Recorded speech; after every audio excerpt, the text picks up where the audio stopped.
inside the office, you are still typing, shoulder still filing, still over documents at lightning speed. His pen clicked against the table once before he set it down, eyes flicking toward you.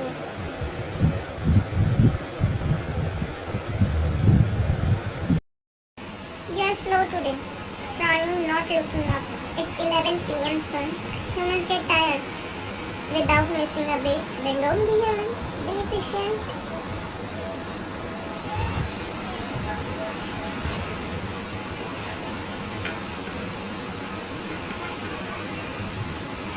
You sigh under your breath, knowing better than to argue, but your lips still move before you could stop them.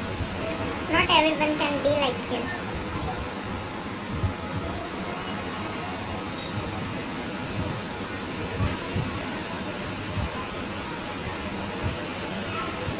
He finally looked up, his dark eyes steady on you. For a second, you felt pain under his gaze, like he could read every thought in your head. Then he spoke, voice calm, unreadable. That's why you work for me, not the other way around. You clench your jaw, going back to typing. Silence filled the room again, heavy, broken only by the hum of your laptop. A few minutes passed before his voice cut through and smooth. If you keep squinting at the screen like that, you will ruin your eyesight. The unexpected remark made your fingers pause. You glanced up, confused, but his expression hadn't changed. Still cold, still distant, as if he hadn't just said something vaguely concerned. He didn't even look at you, flip another pages in his file. I will manage. Not my problem if you collapse tomorrow, but don't drag the project down with you. The sting in his word made your chest tighten.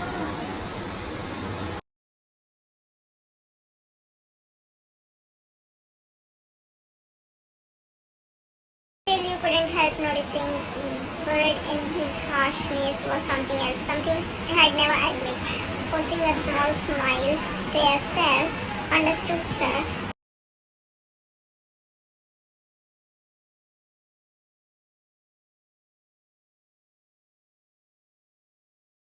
Didn't reply this time, just turn another page, pen scratching against paper, his presence filling the room like always, cold, commanding, untouchable, yet the silence between you carried a very neither of your knowledge.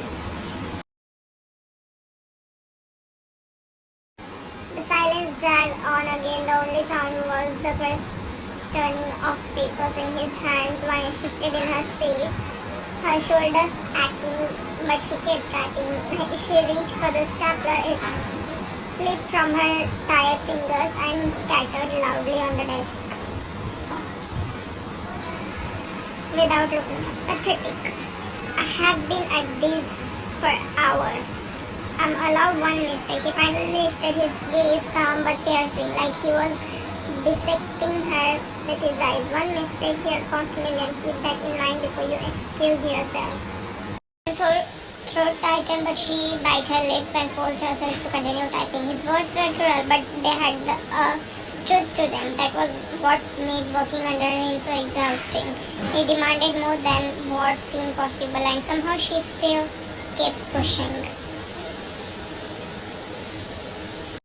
A few minutes passed. He set his pen down and leaned back in his chair, scanning the city lights outside the tall windows. His profile looked carved out of stone, sharp, unreadable, cold. You should learn to work without emotions. It slows you down.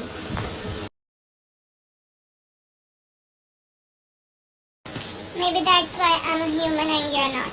Her eyes widened when she realized she had said it out loud. She braced herself for his reaction. He turned his head slowly, eyes locking onto her, unreadable but heavy.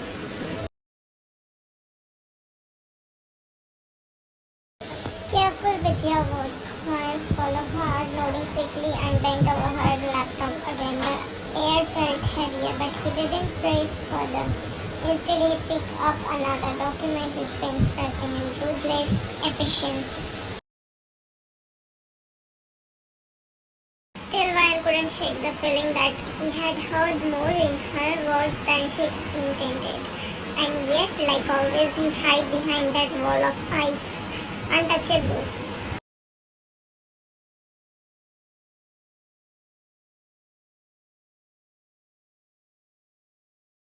The office buzzed with unusual energy that morning. Everyone whispered about the CEO's engagement, excitement and speculation filling the air. Ryan walked through the corridor with files in her arms, her expression calm, her step steady, but inside every word she overheard felt like a knife. Did you hear? Mr. Kim is officially engaged to Park Corporation's heiress. A perfect man, business and personal, huh?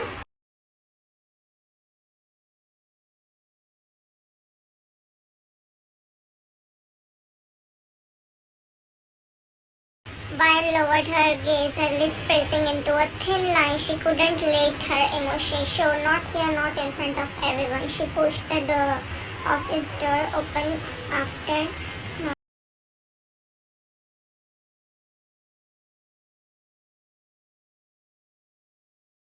Inside, Taehyung was seated at his desk, pen in hand, reviewing documents. His face was as unreadable as ever, his presence commanding silence. He didn't look up immediately when she entered, only acknowledging her with a curt nod.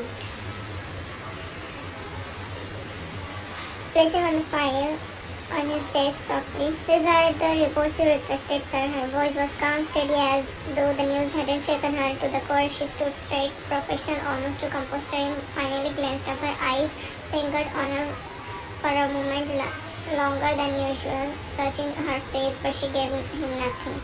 Good, leave them here. Ryan nodded, turning slightly for a split second. His gaze softened, an emotion flickering deep in his eyes. Quickly, thread again, he cleared his throat, returned his focus to the papers. Congratulations, sir.